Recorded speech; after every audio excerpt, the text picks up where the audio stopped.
Hey guys, Zach Miner here for Rev3 Games, and today I'm going to give you my review of Tribes Ascend. This is the new free-to-play title from Hi-Rez and the first game in the Tribes franchise in almost 10 years. Now, if you're already a fan of Tribes, you're probably only watching this review because you're stuck at work or you're on your friend's computer and can't get in a match, because the long and short of it is this. Tribes Ascend is not only a worthy reboot of the franchise, but it's a reminder that Tribes' unique blend of speed, combat, and precision is just as addictive as it's ever been.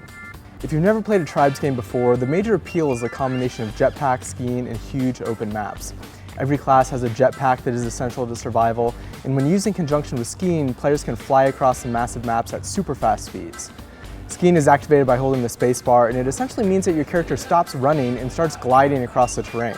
If you ski downhill, you'll build up speed, and if you try to ski uphill, you'll lose all your momentum. When you figure out how to time your jetpack and skis across each map, you feel rewarded for learning one of the game's crucial skill sets, but you also feel fast. Maps are specially designed to take advantage of this.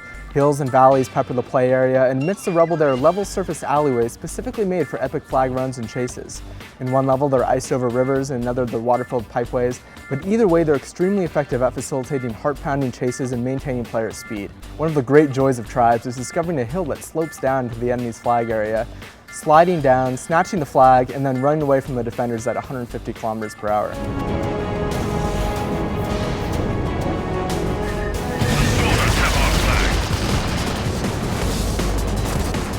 Of course, Tribes isn't just a game about movement, it's also a game about shooting people in the face. There are 9 character classes divided into 3 main categories, light, medium, and heavy, and as you expect, the light classes are super fast but can't take much damage, while the heavies carry way more powerful weapons but they lose some mobility. Within each category, there is a surprising amount of differentiation. The Infiltrator, for example, has a stealth cloak that opens up a couple new playstyles like sneaking into an enemy's base to take out the generator, or sneaking up on an enemy flag carrier waiting for their own flag to return to base. Other classes are defined by their weapons, such as the Juggernaut's epic long-range mortar attacks and the Doombringer's rocket launcher, which can lock onto targets in mid-air. There's also the Technician, who can deploy turrets and other essential defensive utilities. Each class tends to be better suited for defense or offense, and only a diverse, well-balanced team will find success. I guess now is a good time to mention the game's pricing structure. Now, Tribes Ascend, like all of Hi-Rez's games, is free to play. That means that you can download it and start playing right now. However, when you open it up, you're only going to have 3 of the 9 character classes available to you. The other ones have to be unlocked either through in-game XP or through purchasable gold.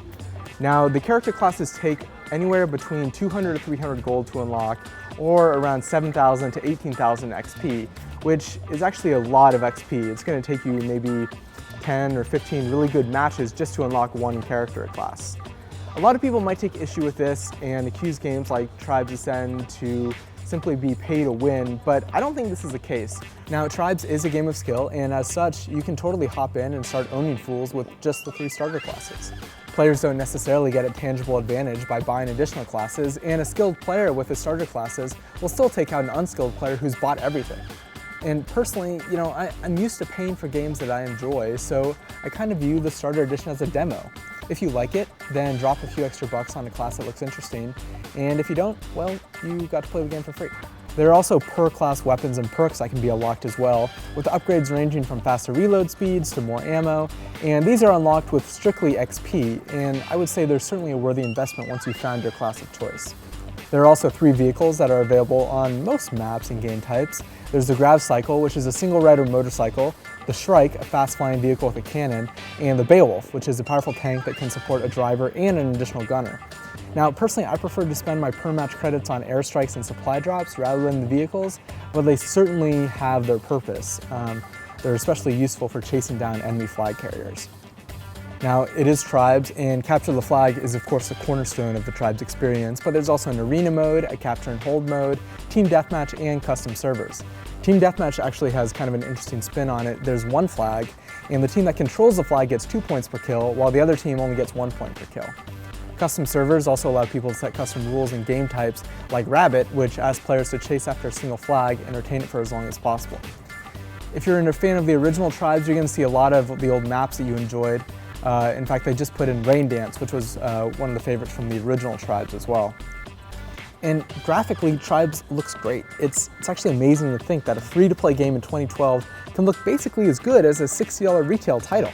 With Tribes Ascend, Hi-Rez stripped out the campaign mode that was there in Tribes Vengeance and chose to focus strictly on the multiplayer, and ultimately I think the game is better for it. I don't know if there's going to be a ton of people that are missing that campaign mode, and really it's great to see this game back and updated for the modern generation. Ultimately, I don't really think it's going to stand up to other huge multiplayer shooters like the Counter-Strikes or Call of Duties of the world, but really I don't think it has to. Hi-Rez managed to resurrect the Tribes brand of multiplayer action, and as a Tribes fan, that's all that I really wanted. I hope that it catches on, and Hi-Rez has said that they're going to be continually releasing new updates featuring new maps and new game modes down the line, so I'm excited to see what comes out of that. Against all odds, we've really gotten a new Tribes game that lives up to the series pedigree, it looks great, and it's free to play to boot. Now, those are just my thoughts on Tribes Ascend. I would love to know what you thought of the game, both whether you're an existing Tribes fan or if you're new to the series. Let me know in the comments below. You can also hit me up on Twitter. I'm at Zach Miner. Rev3 Games is on there as well. They're at Rev3 Games. And be sure to subscribe to our channel. We've got a lot of awesome videos that are coming your way. And that's it. We'll see you next time.